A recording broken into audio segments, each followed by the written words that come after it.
I've always been a logical and curious kind of person. I mean, that's just my personality. I remember when I was little, my parents gave me an electric train for Christmas.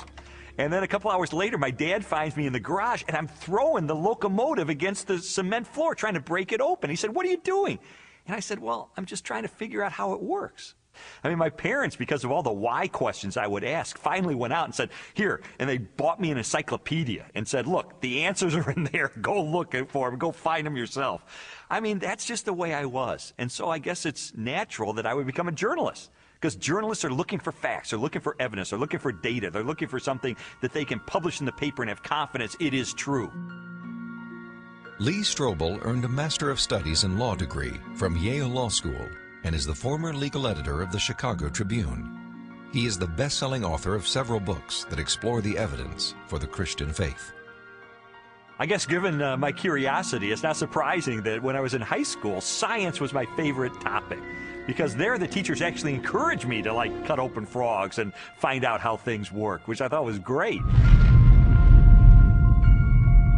When I was a teenager, I had this deep trust in science, and I think part of it was prompted by the fact that I grew up in post-Sputnik America, where Eisenhower encouraged all young people to delve into science so we could catch up with the Russians.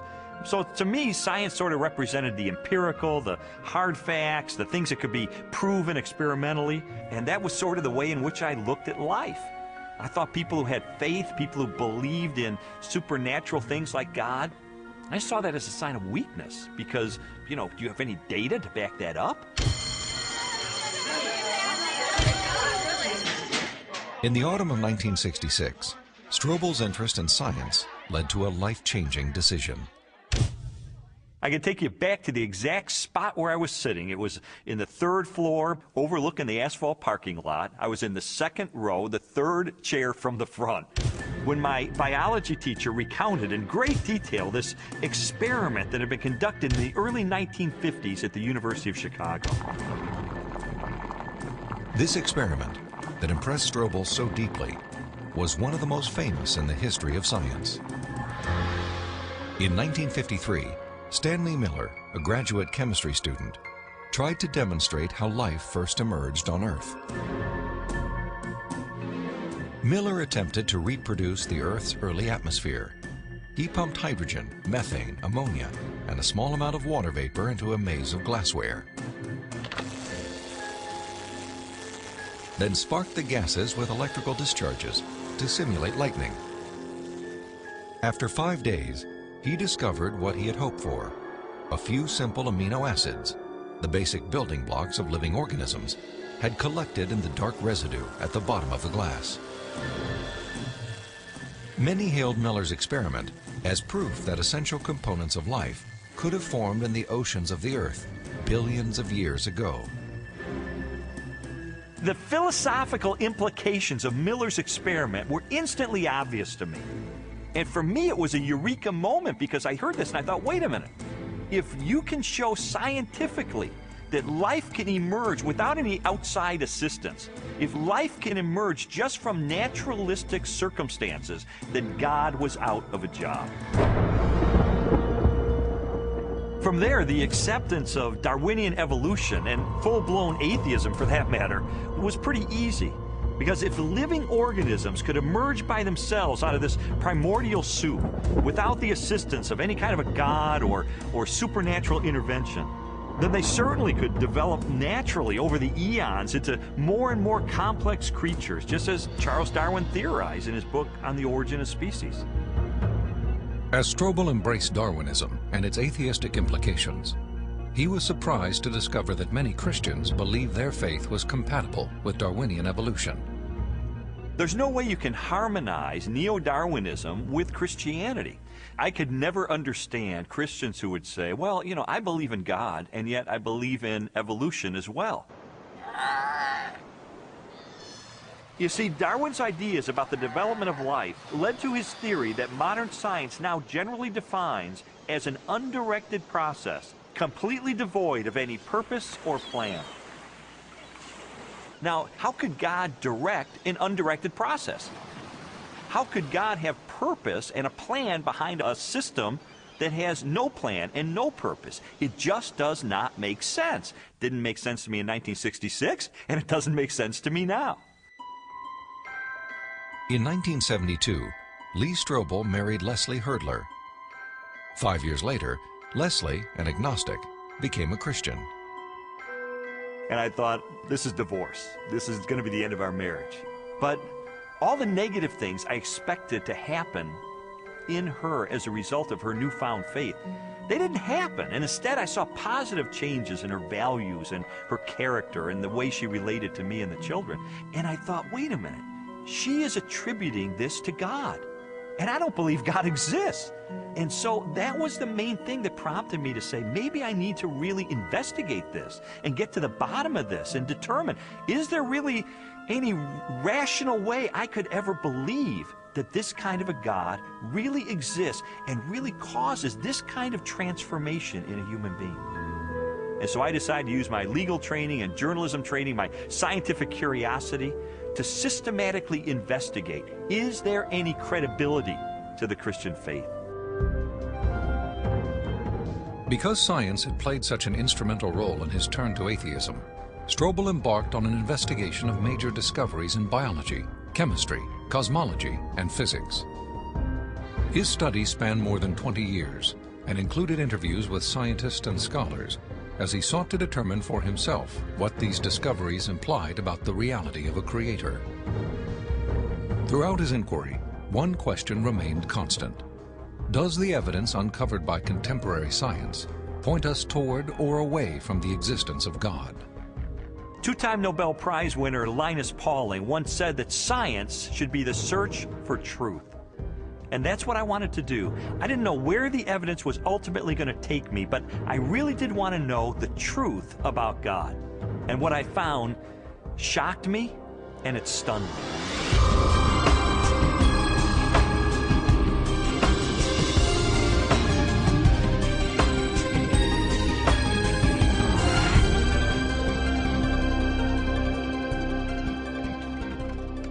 Strobel's search began with an examination of evidence that challenged materialistic theories of life's origin.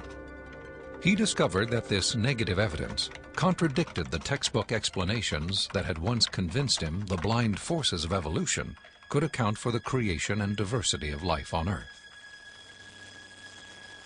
A good example of negative evidence is the 1953 Origin of Life experiment by Stanley Miller, the one that helped lead me into atheism in the first place. As biologist Jonathan Wells explained to me, Miller's experiment has now been thoroughly discredited.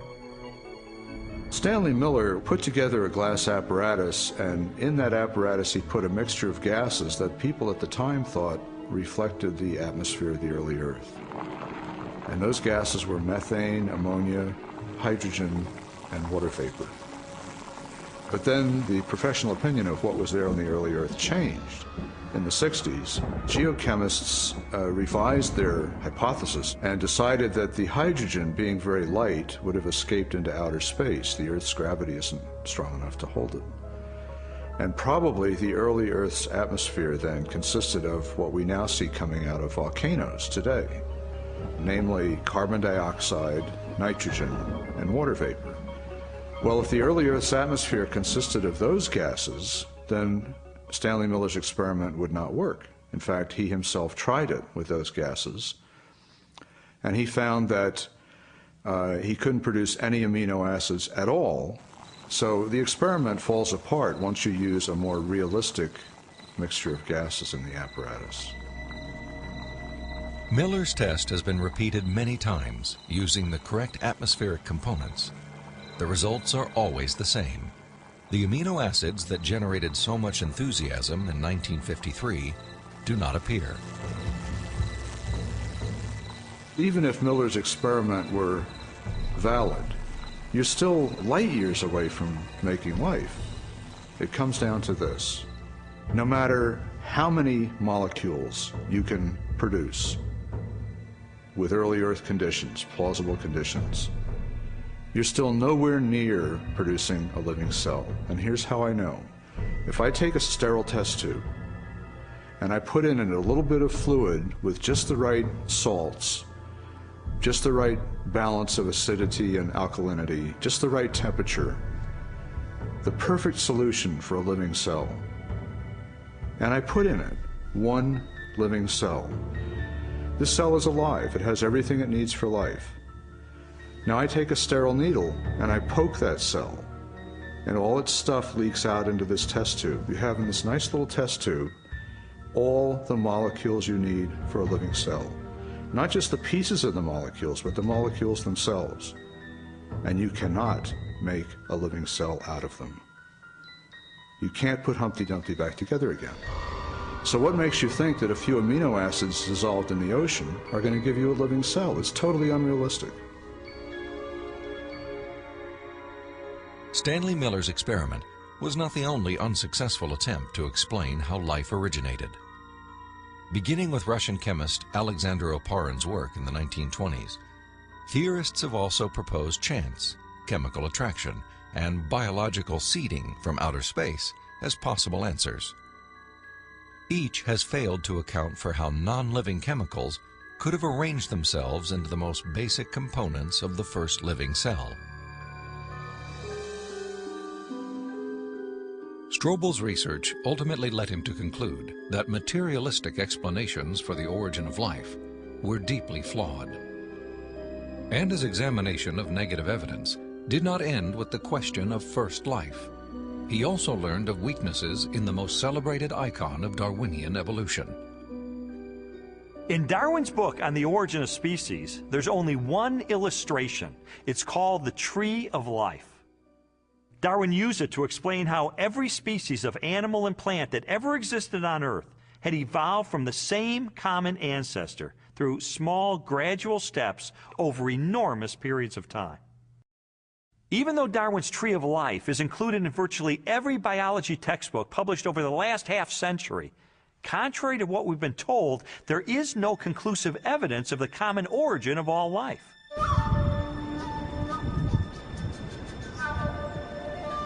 Perhaps the most damaging blow to Darwin's theory is the fossil record. If all living organisms have descended from the same primitive life form, then the rock strata of the Earth should be filled with the fossilized remains of animals that were once part of a great evolutionary chain. A chain of small biological modifications, ultimately leading to a spectacular diversity of life.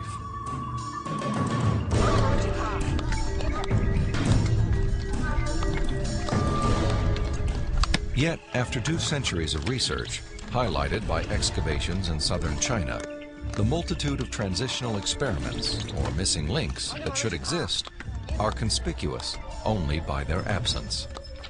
The most graphic example of this void in the fossil record is a geological era known as the Cambrian explosion. The branching tree pattern of Darwin's theory is actually not seen anywhere in the fossil record unless we impose it with our own minds. So the Cambrian explosion is the most dramatic refutation of the Tree of Life. The Cambrian explosion of life was a dramatic episode in geological history.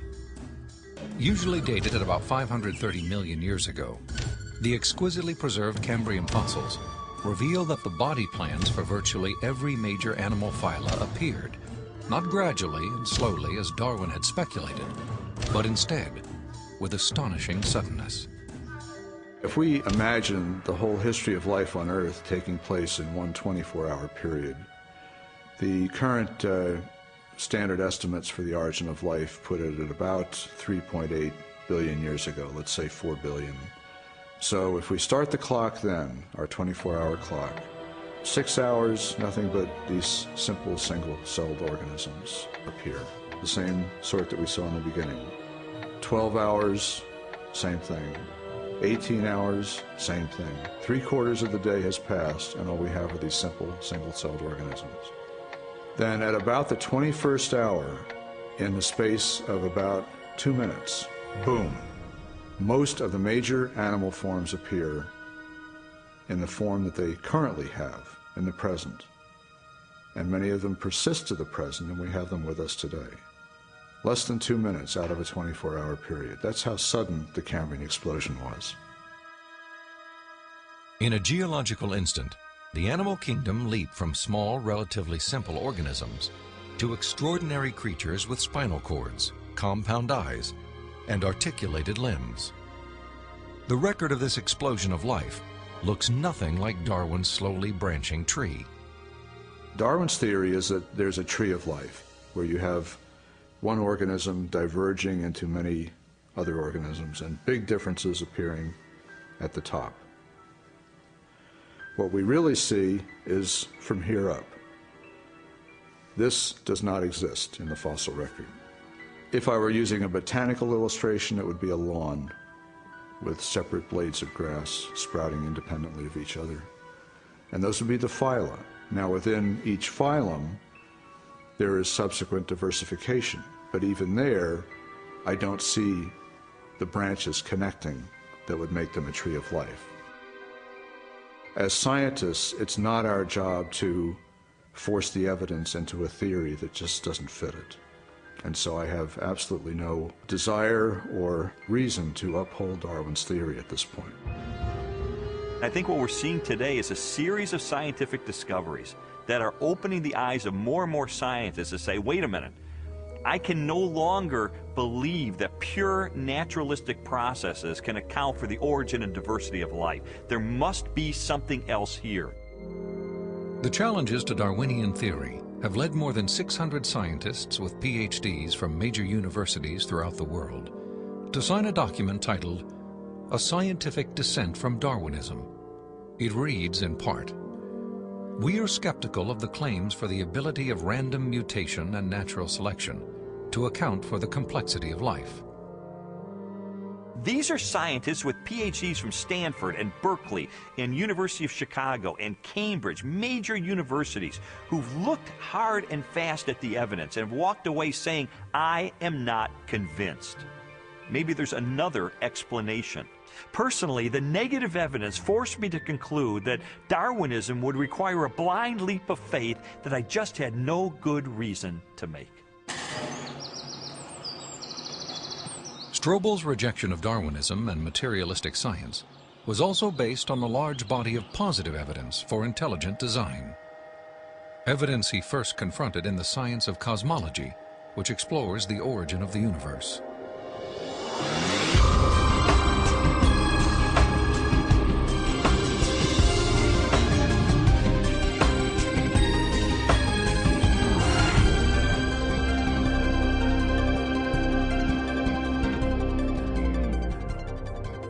How did the universe begin? What is its source?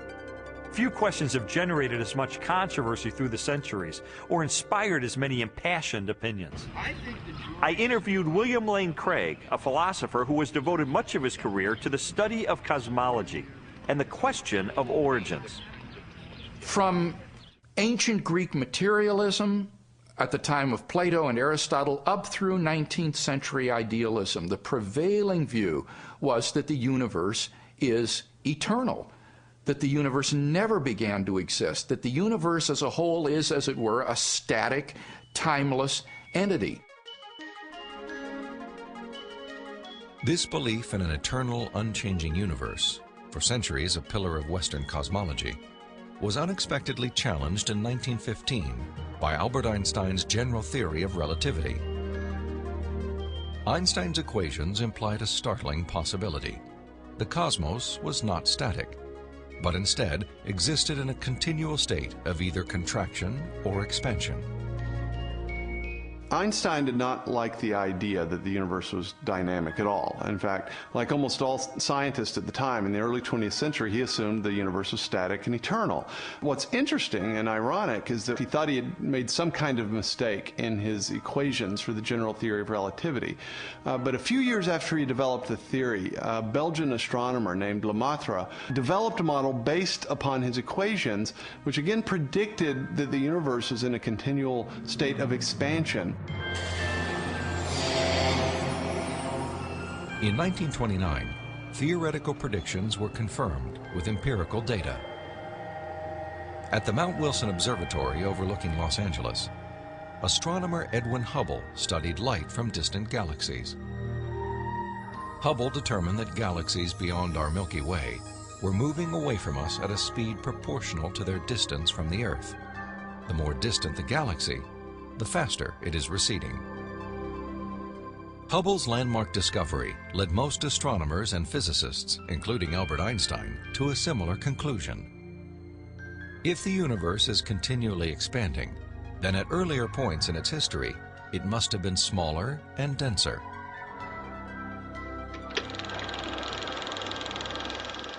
I think a good way to visualize this is to imagine that the history of the universe has somehow been photographed and made into a movie that we could play on a projector. As the projector runs forward, we watch the universe as it continually expands. But if the projector were to be stopped and were switched into reverse to make the movie run backward, then instead of watching the galaxies move farther and farther apart from each other, we'd see them draw closer and closer together. As you trace this expansion back in time, the universe grows denser and denser and denser until finally the entire known universe is contracted down to a state of infinite density, which marked the beginning of the universe.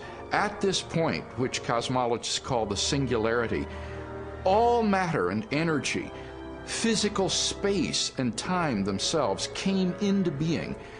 This literally represents the origin of the universe from nothing. So the startling implication of Hubble's discovery was the temporal finitude of the universe, that the universe had an absolute beginning at some point in the finite past. During the second half of the 20th century, other discoveries also pointed to a universe with a beginning. These images of the cosmic microwave background radiation document what most scientists now believe is the remnant heat generated during the universe's early history. Background radiation is found throughout the cosmos and indicates its expansion from a sudden, perhaps violent moment in time. This evidence for a finite universe has reaffirmed the conclusion of an ancient philosophical deduction. It is called the Kalam cosmological argument. The Kalam argument is deceptively simple in its formulation. It consists of basically three steps. Premise one is that whatever begins to exist has a cause. Something cannot come into being uncaused out of absolutely nothing. Premise two is that the universe began to exist. And the remarkable development that has occurred is that for the first time, we now have solid scientific evidence for the truth of that second premise, that the universe began to exist. And from those two premises, it follows logically, therefore, the universe has a cause of its existence. Whatever begins to exist has a cause. The universe began to exist, therefore the universe has a cause of its existence. And that points to a reality beyond the universe, a transcendent reality beyond space and time, and therefore non-physical and immaterial, which created the universe out of nothing and brought it into being. The implications of a finite universe, coupled with other discoveries of modern cosmology, have led many scientists to unmistakably theological conclusions.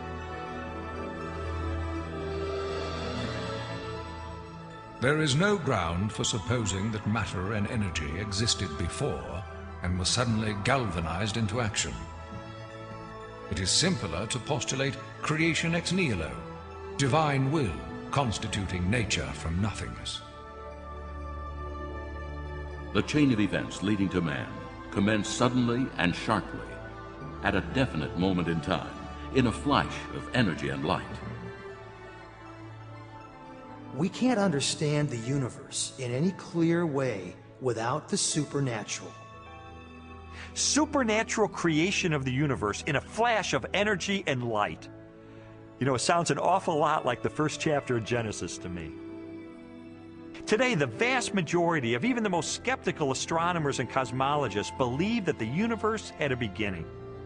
This belief isn't based on some theological doctrine. It's based on scientific evidence. And I think if we follow the evidence wherever it points, It points clearly and powerfully and persuasively in the direction of a creator.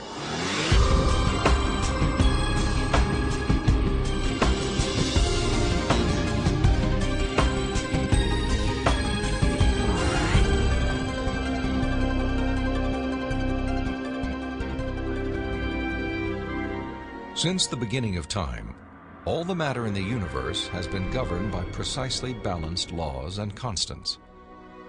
During an interview with Robin Collins, a philosopher with degrees in mathematics and physics, Strobel learned how these laws offer compelling evidence for a creator and conspire to make the universe habitable for life. The laws of physics are balanced on a razor's edge for life to occur. For example, if you didn't have something like gravity that pulled matter together, you would never get planets, you wouldn't get stars, you wouldn't get any complex organisms. If you didn't have the strong nuclear force, there would be nothing to hold protons and neutrons together in the nucleus. And so you wouldn't have any atoms, so no chemistry. If you didn't have the electromagnetic force, you would have no bonding between chemicals. You would have no light, and the list goes on. So you need all these sorts of fundamental principles have to be in place in order for life to occur. Wipe out one of those principles, wipe out one of those laws, no life. Strobel learned that life also hinges on the precise strengths and relative values of many different physical constants. One example of this fine-tuning is the force of gravity. Imagine a ruler divided up into 1-inch increments and then stretched across the entire universe, a distance of some 14 billion light years. For the purposes of illustration, the ruler represents the possible range for gravity. In other words, the setting for the strength of gravity could have been anywhere along the ruler, but it just happens to be situated in exactly the right place so that life is possible. Now, if you were to change the force of gravity by moving the setting just 1 inch compared to the entire width of the universe, the effect on life would be catastrophic. No large-scale life forms could exist. Anything that was more than the size of a pea would be completely crushed. So you might be able to get life of a very, very primitive sort, such as bacteria, but you could never get conscious observers. The strength of gravity is just one of at least 30 separate parameters that must be finely tuned to produce a life-sustaining universe. Another example is the cosmological constant. The cosmological constant describes the expansion speed of space in the universe. If space expands too quickly, then the universe will spread out so quickly that material objects can't form. So you can't get stars and galaxies and planets and the types of things that we, of course, take for granted in our universe. Physicists have determined that the cosmological constant is fine-tuned to 1 part in 100 million billion billion billion billion billion. Such precision has been compared to traveling hundreds of miles into space, then throwing a dart at the Earth and hitting a bullseye measuring 1/trillionth of an inch in diameter, an area less than the width of a single atom. Just consider those two parameters, gravity and the cosmological constant. Their level of fine-tuning is to a precision of 1 part in 100 million trillion trillion trillion trillion trillion trillion. I mean, that's like 1 atom in the entire known universe. This fine-tuning is also evident at the atomic level. The strong nuclear force binds atoms together. If the strength of this force were to decrease by 1 part in 10,000 billion billion billion billion, the only element left in the universe would be hydrogen. Again, chemical life would not be possible. The fine-tuning of the laws and forces of physics is so precise that few theorists are comfortable invoking mere chance as an explanation, unless our universe is not the only roll of the dice. If the universe looks like it's fine-tuned for complex life, maybe there's a fine-tuner. Maybe it was fine-tuned for life. And this has certain unsavory theological implications. And so it's not surprising that those committed to a fundamentally materialistic view of reality would try to find an escape hatch. And the most popular escape hatch for this theological implication of fine-tuning is this idea of multiple universes. As its name suggests, the theory of multiple universes proposes that our universe is not alone. Instead, it is part of a vast ensemble of universes, each with a different set of laws and constants. If there's only one universe, then the conclusion that the universe looks fine-tuned because it is fine-tuned is inescapable. But if our universe is just one of a vast set, then you seem to have more resources to play with. Chance gets a new lease on life. I sometimes try to imagine what physicists have in mind that postulate this idea of multiple universes. I mean, what would the generator look like that creates them? Maybe it's like a giant monolith that has dozens of different dials, each of which has to be set to the right physical constant.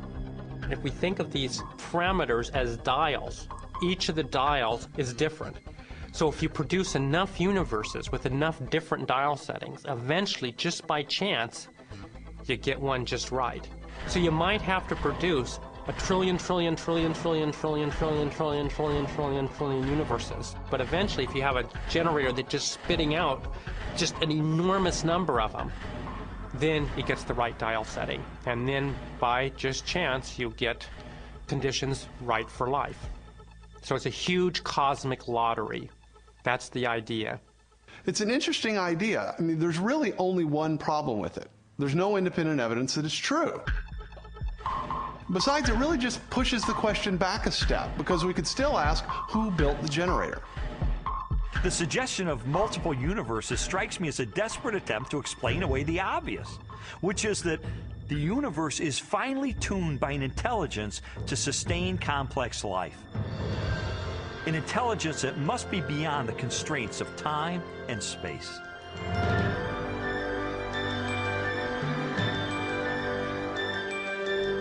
Strobel's journey through a universe finely tuned for life inevitably led him home, to the blue jewel of our solar system, the planet Earth. There he encountered another array of critically balanced conditions essential to human existence. When I was an atheist, I saw planet Earth as being one of probably billions of planets just like it all over the universe. I saw our sun as being an average, undistinguished type of a sun. I figured as I looked up at the stars at night that there must be millions and millions of advanced civilizations out there. I just thought there was an ordinariness to our situation. This line of reasoning was totally consistent with my atheistic worldview. But what I learned later is that it's not consistent with what science is revealing about the Earth. Strobel's investigation caused him to consider the many conditions necessary for a life-sustaining planet. In the process, he was introduced to the science of astrobiology and astronomer Guillermo Gonzalez. I'm an astrobiologist, and what motivates me is just to examine the conditions necessary for life and look elsewhere in the universe and see if those conditions are met anywhere else. And the answer could be yes, and the answer could be no, and either answer is interesting. For more than a decade, Guillermo Gonzalez has researched the characteristics of a planet required to support complex life.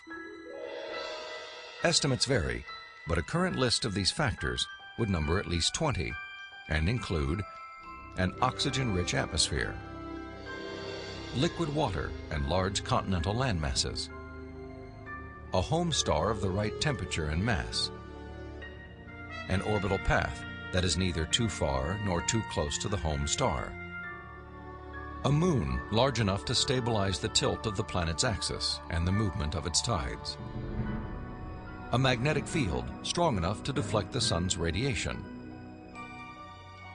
and a position in the relatively narrow habitable region of a spiral galaxy. All these factors have to be met at one place and time in the galaxy if you're going to have a planet as habitable as the Earth, which you need for complex and even technological life. Theorists have attempted to calculate the odds of all the necessary factors for life appearing at the same time on the same planet.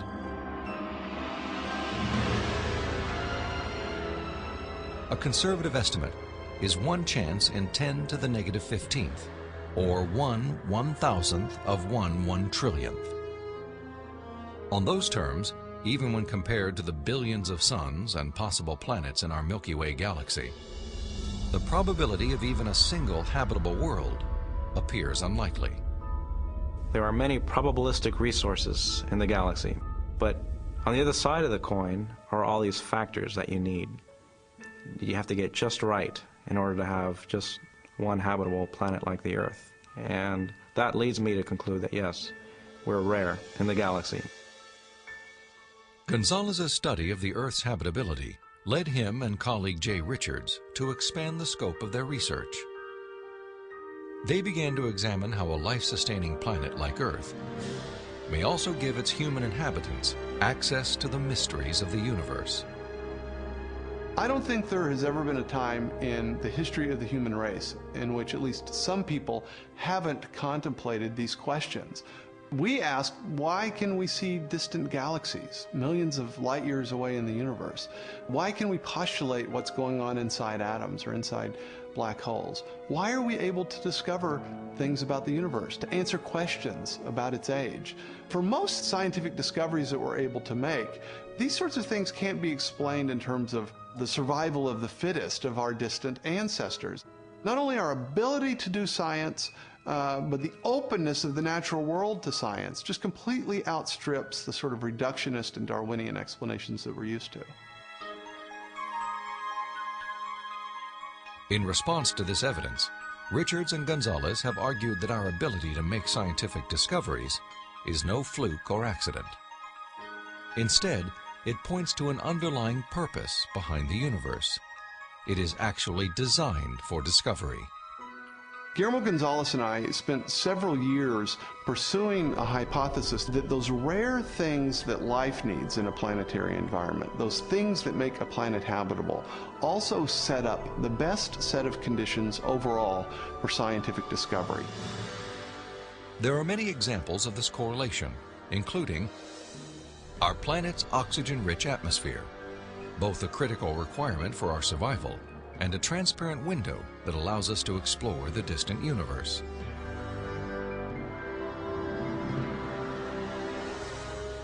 The Earth's precise distance from the Sun and the size of its moon and home star. These factors not only control our planet's temperature, axial tilt, and the movement of its tides, they also ensure perfect solar eclipses, phenomena that have provided scientists with invaluable data about the composition of stars and the properties of light. And our location in the Milky Way. The Earth is positioned between two spiral arms within a relatively small region where life is possible. As a result, we enjoy an excellent platform for clear, unimpeded views of our galaxy and the rest of the cosmos. I think God intentionally created a habitat for us that allows us to see Him through the creation that He has left behind. And this habitat is conducive for us to do scientific research. It didn't have to be that way, but it is. Why? Because I believe that by doing science, we find God.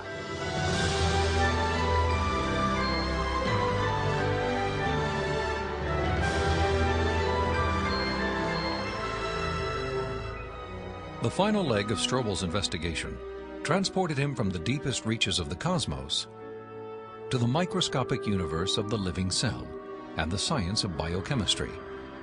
There he encountered more challenges to Darwinian evolution and new evidence of design.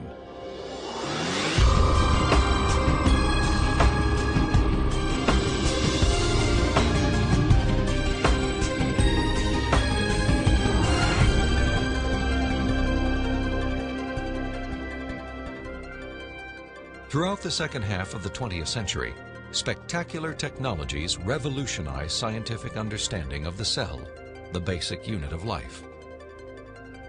During an interview with biochemist Behe, Strobel learned how this new knowledge has shaken the foundations of Darwin's theory. In the 19th century, when Darwin was alive, scientists thought that the basis of life, the cell, was some simple glob of protoplasm, like a little piece of jello or something that was not hard to explain at all. But with the hard work of science in the 20th century, we've seen that the cell is far from simple. It's got very complicated molecular machines and things that are very resistant to Darwinian explanation. Michael Behe has devoted his career to the study of the design and operation of the cell. He has also written extensively on the biochemical challenge to evolution. Most people have no idea of how small and complex cells are. A typical cell from you or me, called a eukaryotic cell, is probably 1/10 of the size of the head of a pin. And yet in that single cell, there are about 3 billion units of DNA making out the chromosomes. And those 3 billion units make the molecular machines of the cell, literally machines that make the cell work. With computer animation, we can enter the cell. Here, the staggering complexity of its molecular machinery is clearly seen. It's like going into an automobile factory. The factory has a large number of machines. The parts have to fit together in very specific ways to do their jobs, and if things go wrong, the cell is in big trouble. And just one cell is enormously complex, but humans, you and I, are made from trillions of cells, and those trillions of cells have to fit together in the right way and do their own job. Darwinism was a lot more plausible when we were thinking about globs of protoplasm than it is when we're thinking about molecular machines. Each of these biochemical machines is a masterpiece of engineering and nanotechnology. They are essential to functions as vital and diverse as vision, photosynthesis, and the production of energy in the cell. Michael Behe has studied several of these machines, including the flagellum, a remarkable rotary motor. I remember the first time I looked in a biochemistry textbook and I saw a drawing of something called a bacterial flagellum with all of its parts in all of its glory. It had a propeller and the hook region and the drive shaft and the motor. And I looked at that and I said, that's an outboard motor. That's designed, you know, that's no chance assemblage of parts. Behe's reaction was not surprising, especially when the bacterial flagellar motor is animated and magnified more than 50,000 times to display the details of its construction and operation. Howard Berg at Harvard has labeled it the most efficient machine in the universe. These machines, some of them are running at 100,000 RPMs and are hardwired into a signal transduction or sensory mechanism so that it's getting feedback from the environment. It's got some tail proteins which act as the propeller. When the flagellum rotates, these push against the water and therefore push the bacterium forward. And the motor uses a flow of acid from outside of the cell to the inside of the cell to power the turning. The bacterial flagellum has 2 gears, forward and reverse, water-cooled, proton motive force. It has a stator, it has a rotor, it has a U-joint, it has a drive shaft, it has a propeller. It's not convenient that we give them these names. That's truly their function. In all, about 40 different protein parts are required to build a flagellar motor. Half of them are constructor proteins, specialized mechanisms that assemble the flagellum's individual components. Since its discovery, biologists have tried to understand how a machine of such superb design could have arisen gradually, without foresight or plan, through the biological pathway Darwin envisioned. I think what Darwin was trying to show was that things that look designed aren't really designed, but that we can find naturalistic processes to account for the complexity of life. Darwin theorized that every part of every living organism evolved through natural selection, a blind process that acts upon random changes in the cell. Darwin believed that, given enough time, These random variations would transform the simplest cells into the great diversity of life that inhabits our planet. In his study of evolution and molecular machines, Michael Behe has raised a significant challenge to the creative power of Darwin's mechanism of natural selection. It is called irreducible complexity. Irreducible complexity was coined by Mike Behe in describing these molecular machines. Basically what it says is that you have multi-component parts to any given organelle or system in a cell, all of which are necessary for function. That is, if you remove one part, you lose function of that system. Irreducible complexity can be illustrated by a familiar, non-biological machine, a mousetrap. The trap is composed of 5 basic pieces: a catch to hold the bait, a strong spring, a thin bent rod called the hammer, a holding bar to secure the hammer in place, and a platform upon which the entire system is mounted. If any one of these parts is missing or defective, the mechanism will not work. All components of this irreducibly complex system must be present simultaneously for the machine to perform its function. Catching mice.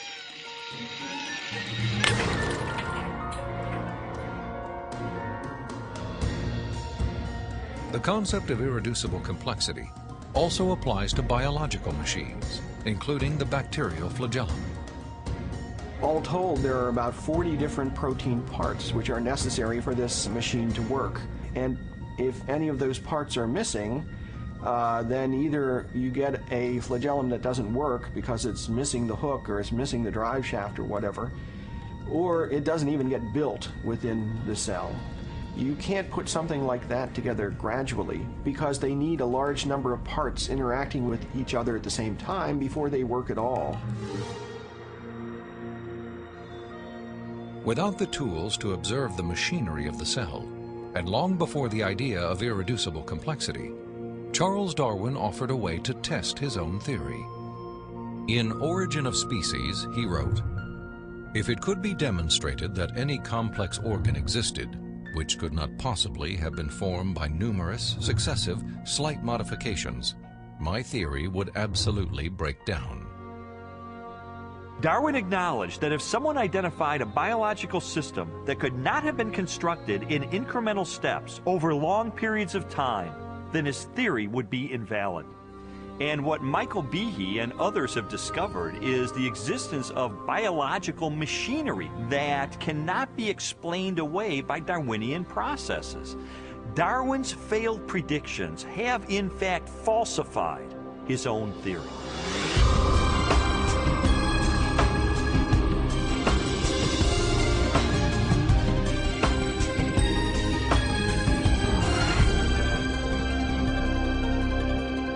The existence of complex biological machines raises an obvious question. If natural selection wasn't the agent of their construction, then what was?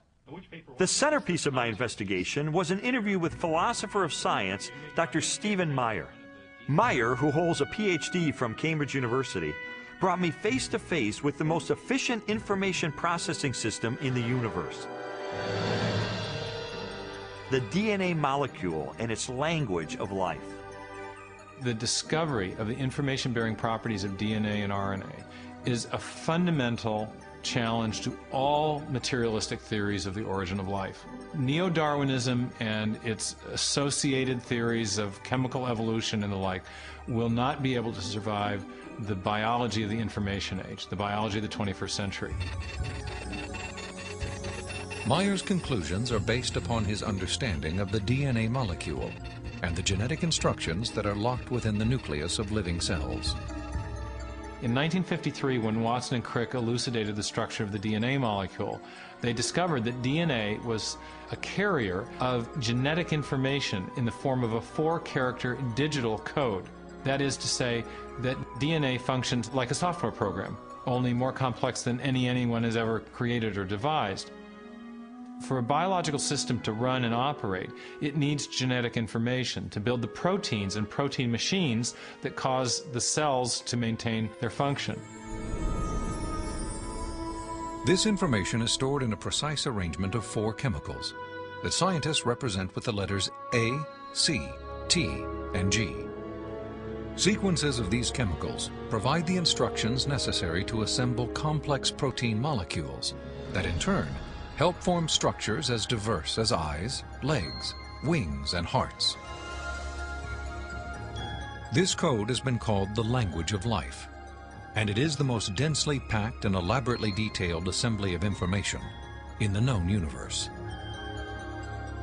Geneticist Michael Denton has estimated that the amount of biological information necessary to build all of the proteins in all of the species of organisms that have ever existed on planet Earth could be held in a single teaspoon. And we'd still have room left over for all of the information contained in every book ever written.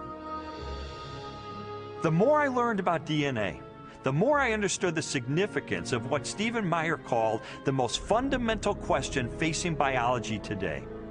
Where did the information in DNA come from? How did it arise in the first place?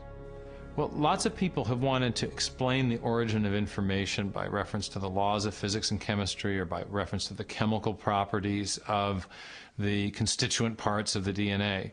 But that would be like saying that you could explain the information in this morning's New York Times headline by reference to the physics and chemistry of ink bonding to paper. There is a chemical explanation as to why the ink sticks to the paper, but that does not explain the way the ink got arranged to convey a message that could be understood by speakers of the English language. Information requires a material medium, but it transcends the material medium. An explanation for the origin of the genetic instructions needed to build the first life is the holy grail of 21st century biology. Theories proposing that this information arose through natural selection acting upon non-living molecules, or the self-organizing power of chemicals in a primordial soup, have repeatedly failed. Even time and blind chance, the oft-invoked saviors of implausible biological scenarios, have fallen far short as accounts for the source of the instructions in DNA. Mathematicians, for example, have calculated that a universe filled with monkeys, typing relentlessly throughout the oldest estimated age of the cosmos, would have no realistic chance of producing Shakespeare's play Hamlet, let alone a transcript of the genetic information required to build even the simplest living cell.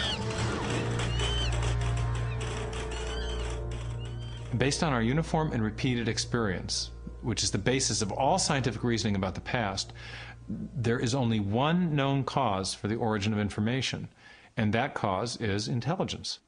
Whether we're looking at a hieroglyphic inscription, a section of text in a book, or a computer software, if you have information and you trace it back to its source, invariably you come to an intelligence. Therefore, when you find information inscribed along the backbone of the DNA molecule in the cell, the most rational inference, based on our repeated experience, is that an intelligence of some kind played a role in the origin of that information. The implications of the scientific evidence, coupled with Meyer's logic, are profound. If we are finding information inside every cell and every living creature, could that not be, in a sense, the signature of a creator?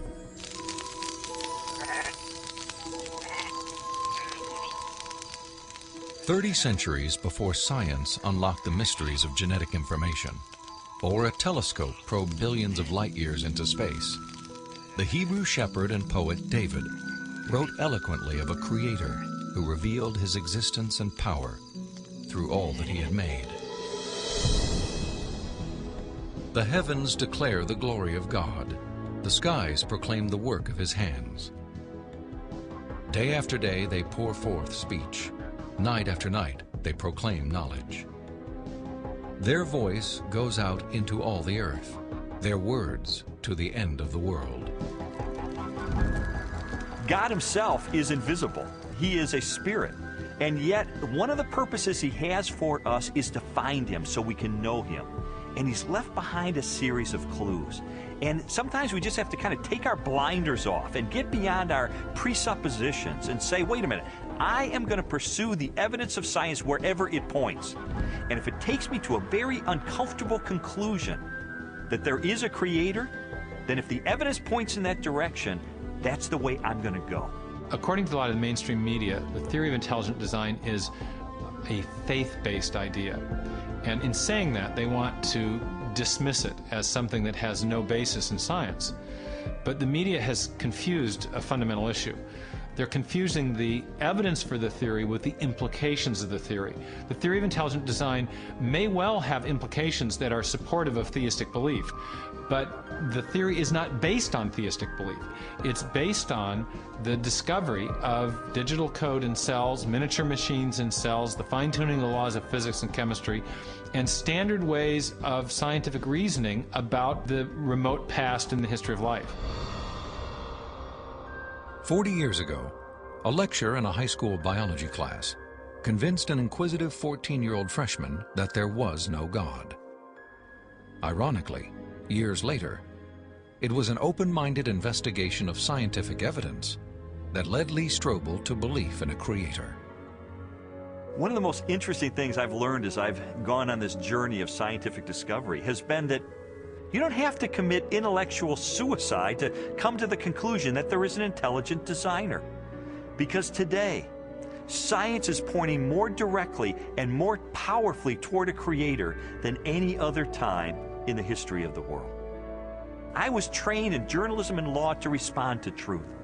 I had to take a step of faith in the same direction that evidence is flowing, which is logical and rational. We do that every day of our life. We make steps of faith based on the evidence that we perceive.